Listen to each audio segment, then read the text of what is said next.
Hello and welcome into the Addenda series where I will quickly but in detail give you a good overview of one specific addendum. And today's addendum is kind of a repeat, just with one name different in the title. This is going to be the seller's temporary residential lease.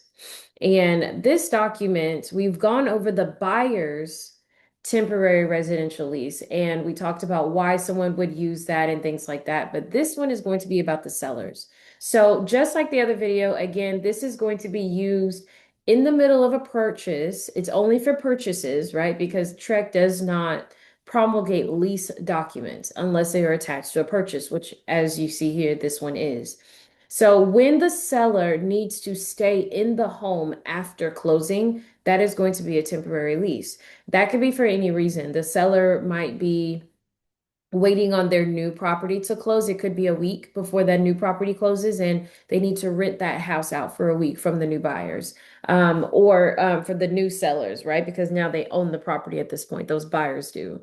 It could be a situation where the seller is saying, well, I can close on Monday, but I can't move out until Wednesday. So then now I need 2 or 3 days to go through my process so I can move on out of the home. A perfect scenario will be we close on Monday and everybody moves in and moves out before, right at that same closing date. Sellers have moved out before closing and this buyers can move in after closing. And that's just how it usually is. But sometimes there's a situation where the buyer or the seller needs to stay in the property before closing, or in this case, after closing. Okay. So when that seller who closed on the property is now leasing, that seller is now the tenant, and the new owners are the buyers. Okay, so the landlord would be the buyer, and the seller is now the tenant. Who the parties are, who is the tenant, who is the landlord, what property are we talking about, how long are they going to lease, how much per day are they going to lease, and you do this math by taking the total amount that the landlord is expecting. If it's $1,500 a month, then there's 30 days in a typical month. So you would take $1,500 divided by 30. That gives you your daily amount. That daily amount needs to be put here. How long they're going to be is put here. What is their security deposit that is refundable? Okay. What utilities is the tenant going to be paying? What pets are allowed? Any special provisions, inspections, and things like that? And then here is the special box. How much are we charging that seller if they don't move out when they're supposed to?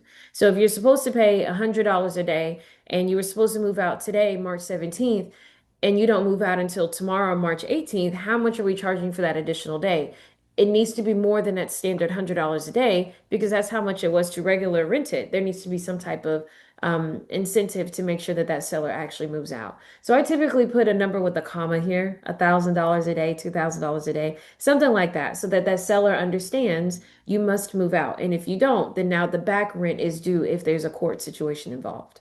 Okay. You're going to put the information here.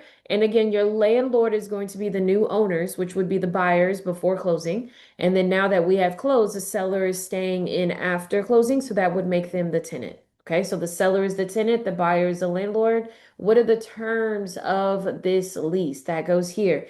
My only thing that I really want to bring up to you, though, when it comes to the seller staying after closing, the document here, the promulgated document says that the seller can stay up to or no more than 90 days after closing.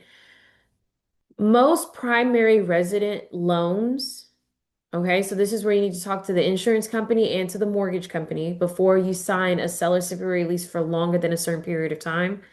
Typically, a lot of the primary resident loans have documents that specifically state that the new owners will occupy the property by day 60.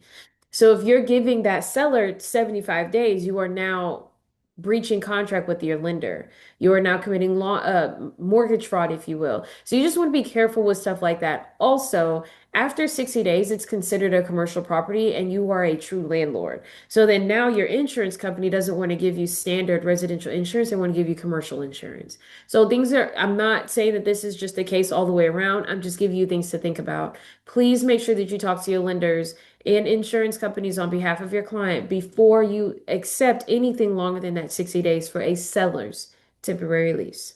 Okay? Hopefully this helps.